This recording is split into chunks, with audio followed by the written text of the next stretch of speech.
Gente, é triste demais. Eu vou mostrar para vocês as imagens. Essa é a manchete da CNN Internacional, tá? Esse é o assunto. Essas imagens de satélites, elas mostram valas comuns nos arredores de Mariupol, que é a cidade mais detonada pelos russos com essa guerra na Ucrânia.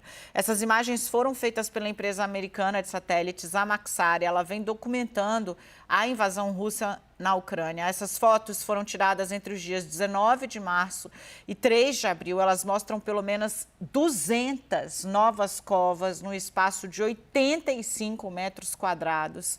É muito triste, gente. Isso que você está vendo ali no fundo são as covas. É pavoroso. Essa cidade onde estão essas covas, essas valas comuns, ela fica só a 20 quilômetros de Mariupol. O prefeito da cidade diz que pelo menos 10 mil civis já morreram nessa cidade, nos arredores de Mariupol, mas que o número pode chegar a 20 mil, já que muitos cadáveres continuam nas ruas. Antes da guerra, gente, Mariupol tinha 400 mil habitantes. E depois de praticamente 2 meses, restaram cerca de 100 mil habitantes. Muita gente ainda tenta sair, mas aí eles estão sendo impedidos pelos soldados russos. O nosso time recebeu agora há pouco uma estimativa do Banco Mundial a respeito do quanto vai custar para reestruturar a Ucrânia. Os danos físicos aos edifícios e à infraestrutura ucraniana causados pela invasão da Rússia atingiram cerca de 60 bilhões de dólares e aumentarão à medida que a guerra continuar. A avaliação, o número veio do presidente do Banco Mundial, Davi Malpass, nesta quinta, né? Ele falou numa conferência do Banco Mundial sobre a necessidade de assistência financeira à Ucrânia, né? E que essa estimativa inicial de custos não inclui, por exemplo, os crescentes custos econômicos, né? Porque você para a produção, você para tudo. É claro que a guerra ainda está em andamento, então esses custos estão aumentando. É informação que chega agora há pouco para a nossa equipe. Danos, então, já somam 60 bilhões de dólares com a guerra na Ucrânia. Vem para cá, Mariana Janjácomo, de Nova York, porque é nesse cenário que vem um anúncio de nova ajuda, mas a ajuda que chega é bélica, né, Mari? 800 milhões é o que prometeu Joe Biden hoje. Isso mesmo, Dani, ajuda bélica, mais 800 milhões de dólares. Isso eleva o total de assistência militar que os Estados Unidos já forneceram à Ucrânia para 5 bilhões e 400 milhões de dólares. Isso desde 2014, na época da anexação da Península da Crimeia por parte da Rússia. Agora, Dani, esse valor de 800 milhões de dólares representa a última retirada presidencial antes que o Congresso libere mais verba para armas à Ucrânia. O que quer dizer isso, retirada presidencial? Quer dizer que o governo americano está enviando armas do estoque dos Estados Unidos para a Ucrânia, em vez de comprar essas armas dos fabricantes.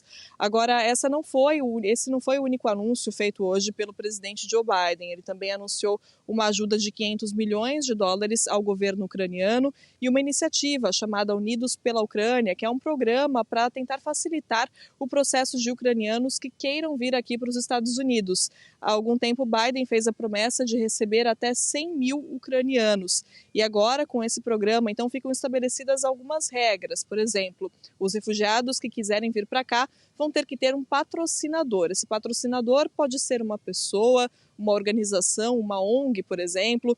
Também vão ter que passar por uma checagem de segurança, atender a alguns pré-requisitos, como, por exemplo, ter recebido a vacina contra a Covid-19. E os patrocinadores também vão passar por uma checagem, vão ter que comprovar que tem dinheiro suficiente para apoiar, para sustentar financeiramente esses refugiados que podem ser elegíveis também para trabalho aqui nos Estados Unidos. Todas essas medidas, Dani, é importante a gente destacar, vêm depois que os Estados Unidos, que o presidente Joe Biden, mais especificamente, recebeu muita cobrança da comunidade internacional, muita pressão da comunidade internacional para anunciar cada vez mais ajuda à Ucrânia. O presidente Volodymyr Zelensky tem comovido o mundo inteiro com os discursos que ele faz mundo afora, discursos emocionados, a postura dele também de não sair do país. Teve até aquela fala muito forte, né, do presidente ucraniano quando Biden ofereceu ajuda para tirá-lo do país, e o Zelensky disse o seguinte: eu não preciso de uma carona, eu preciso de munição.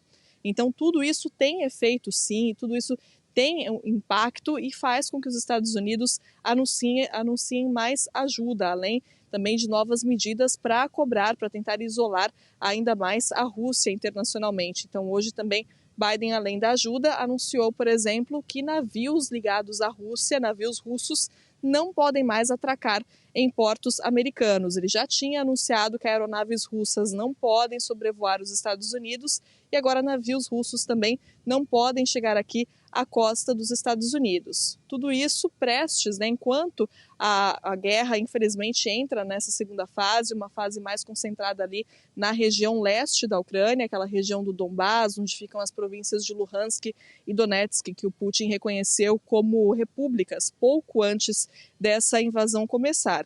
E no mesmo dia em que Putin clama a vitória, reivindica a vitória sobre essa batalha de Mariupol, algo que é contestado.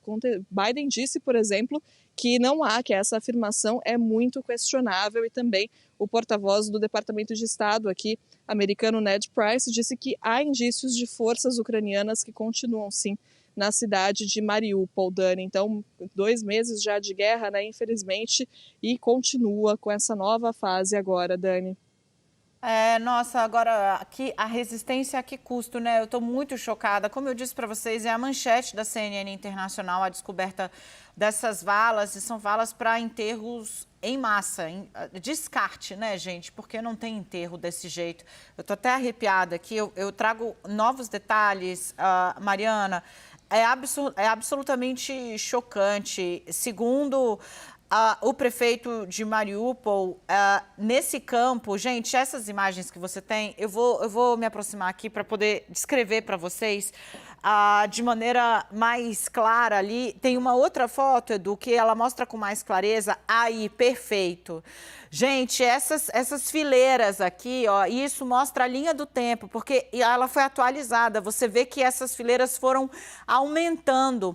A Maxar passou semanas. Aí no fundo do seu vídeo, você vê que tem umas estruturas, inclusive uns pontos brancos e fileiras. Isso aí são as valas comuns. Olha o tamanho. Era daquele jeito, muito bom, Edu. Agora a gente tem o antes e como tá. Olha o tanto que cresceu. O prefeito de Mariupol está dizendo, Mariana Janjácomo, que os relatos são de que cada uma dessas valas aí, tem vala que chega a ter 30 metros, gente, 30 metros, para você poder descartar muitos corpos, né?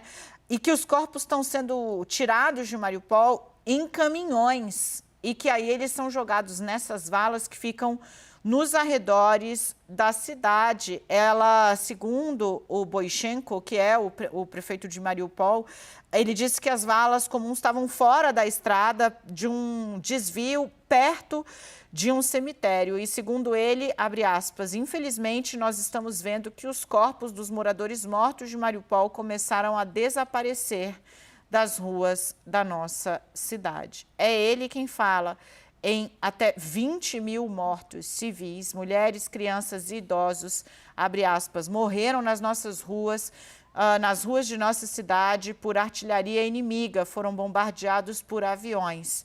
Isso também, esse dado, né, segundo ele, se baseia nas evidências dos chefes dos nossos serviços municipais que viram e, infelizmente, nós vimos os moradores mortos de Mariupol começarem a desaparecer nas ruas da cidade. Eu imagino, Mariana, aqui a repercussão dessa atrocidade deve estar enorme, né? O que é mais uma mancha, se é que dá para falar em mancha, na reputação de Vladimir Putin. Eu não sei se ele ainda tem 1 centímetro de roupa limpa para a gente poder usar essa expressão. É uma repercussão gigantesca, Dani. A Rússia continua negando qualquer envolvimento nessas imagens que chocam o mundo, por exemplo, nas imagens dos civis mortos ao redor da capital, Kiev, por exemplo, que motivaram, né, é importante lembrar, a expulsão da Rússia do Conselho de Direitos Humanos da ONU. Os russos continuam negando qualquer envolvimento, dizem que não tem civis como alvos na Ucrânia, mas é fato que essas imagens aumentam ainda mais a pressão contra o Putin, fazem com que o mundo tome medidas como essa, né, excluam cada vez mais a Rússia, isolem cada vez mais a Rússia internacionalmente. E o caso de Mariupol é muito importante, Dani, porque é a cidade que acabou se transformando no símbolo, né, dessa guerra na Ucrânia. As organizações humanitárias, a ONU já alertou várias vezes para o fato de que havia muitos civis presos nessa cidade que não conseguiam sair e a ajuda humanitária não conseguia chegar. E os últimos jornalistas saíram de Mariupol, então a gente não tem nem relatos da imprensa sobre os horrores que estão acontecendo por lá e agora vê essas imagens dessas valas e essas informações sobre mortos, então uma situação que realmente a gente não tem nem palavras para descrever, é uma situação que se tornou emblemática, que se tornou o símbolo dessa guerra, infelizmente. Agora, então, as organizações continuam debatendo meios para punir a Rússia de certa forma. Eu estou aqui em Washington, Dani, acompanhando as reuniões de primavera do FMI, reuniões importantíssimas com líderes mundiais, e ontem mesmo aconteceu um desses protestos. Durante a reunião do G20, alguns representantes de países, incluindo a secretária do Tesouro americano, a Janet Yellen, simplesmente viraram as costas e saíram quando a autoridade russa começou a falar. É uma espécie de boicote, né, que os países fazem em resposta a essas imagens que chocam o mundo da Ucrânia, essas imagens que vêm da Ucrânia e que acabam chocando todo mundo, que provocam mais reação internacional, cada vez mais reação. Só que, infelizmente, a gente vê a guerra continuando, né? Apesar disso, apesar de sanções, apesar de negociações, a gente vê a guerra continuando e há também uma divisão entre os países. Há aqueles que acreditam que fazer esse tipo de reação e isolar a Rússia não é produtivo, vai contra o caminho do diálogo. Então é uma situação muito complexa e agora quem fica no meio de tudo isso, é claro, é a população, são os civis que passam por essas situações desesperadoras, Dani, que faltam palavras para a gente descrever. Obrigada, Mariana. Só então para deixar claro aqui para vocês, o prefeito fala em 20 mil mortos em toda Mariupol. A imagem do satélite revela o crescimento dessas valas comuns, você tem aí o registro mais recente. E segundo o prefeito, parte desses 20 mil corpos estão sendo levados para esse local porque ele relata, estamos vendo os corpos dos moradores mortos de Mariupol começarem a desaparecer das ruas da nossa cidade.